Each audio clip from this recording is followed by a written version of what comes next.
came to Sydney to the bar in 1964 and stayed there till 1975 when I became a magistrate. Anna was a European background, which singled her out even more as having a European accent.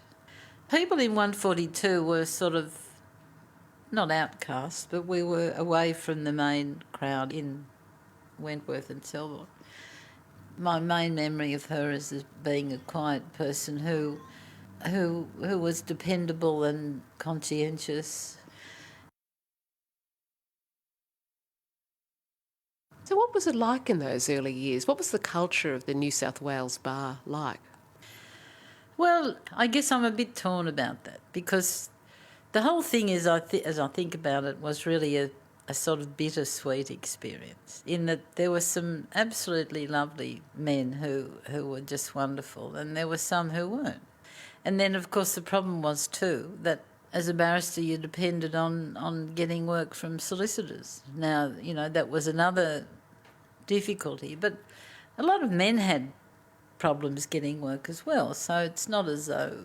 It's just that we had the extra problem, I suppose. The extra problem being gender? Yeah.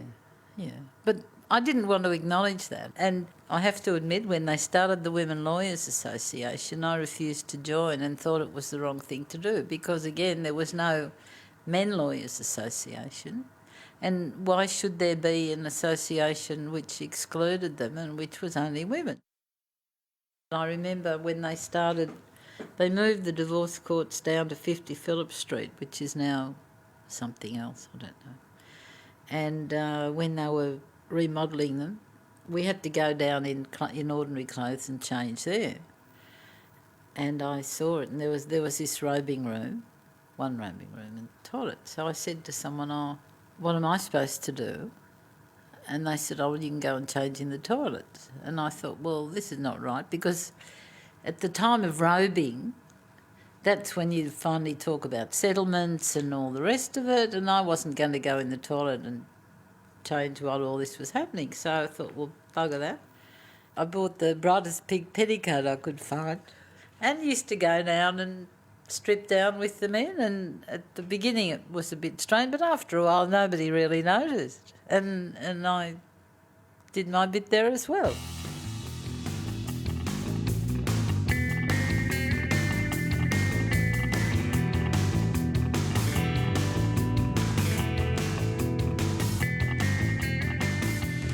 The late Mary Cass practised mainly in equity. She was a chain-smoking titan of fighter. She loved to fight. It didn't matter with who or whom. She loved to fight. We had chambers on the 15th floor, Wardell Chambers, which was a colourful floor at that time with lots of personalities. And she was one of the diverse personalities on that floor.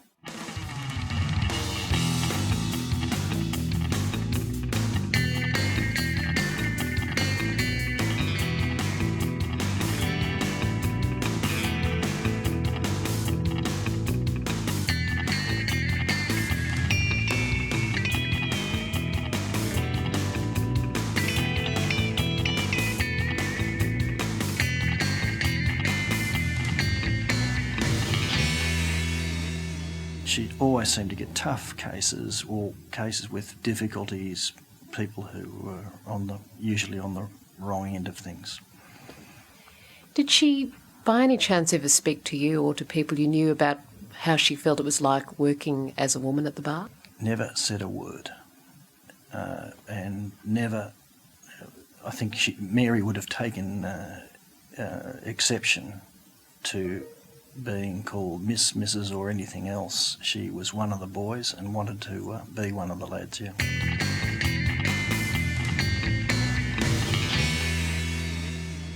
Cecily Backhouse, New South Wales' third woman to become Queen's Counsel or QC, came to the bar in 1964 after previously working as a solicitor.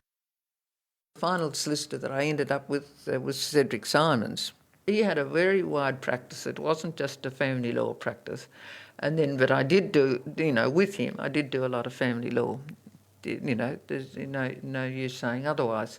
I mean, I was told that women barristers in those days were mostly expected to do this. Even my very good friend Bill Dean, when I was talking to him, about reading with him and so forth, Bill Dean, of all people, was to say, says, you might find that your practice will be mainly in family law.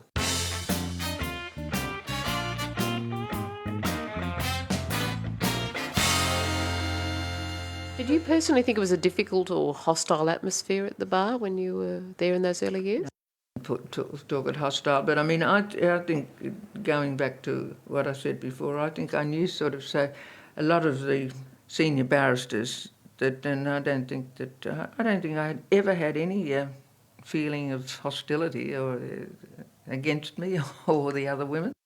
Cecily Backhouse was offered the presidency of the Administrative Appeals Tribunal, but instead opted to stay at the private bar where she took silk in 1987. That was my greatest ambition, to be a silk. During all those years in the lead up to your becoming silk, and we're talking a really good long number of years. I mean, am I right? We're thinking almost 20 years in solid practice. That's right, exactly. The men normally would have got it in, if they were really top class, they'd probably get it in about 8 years or something like that. Oh, yes.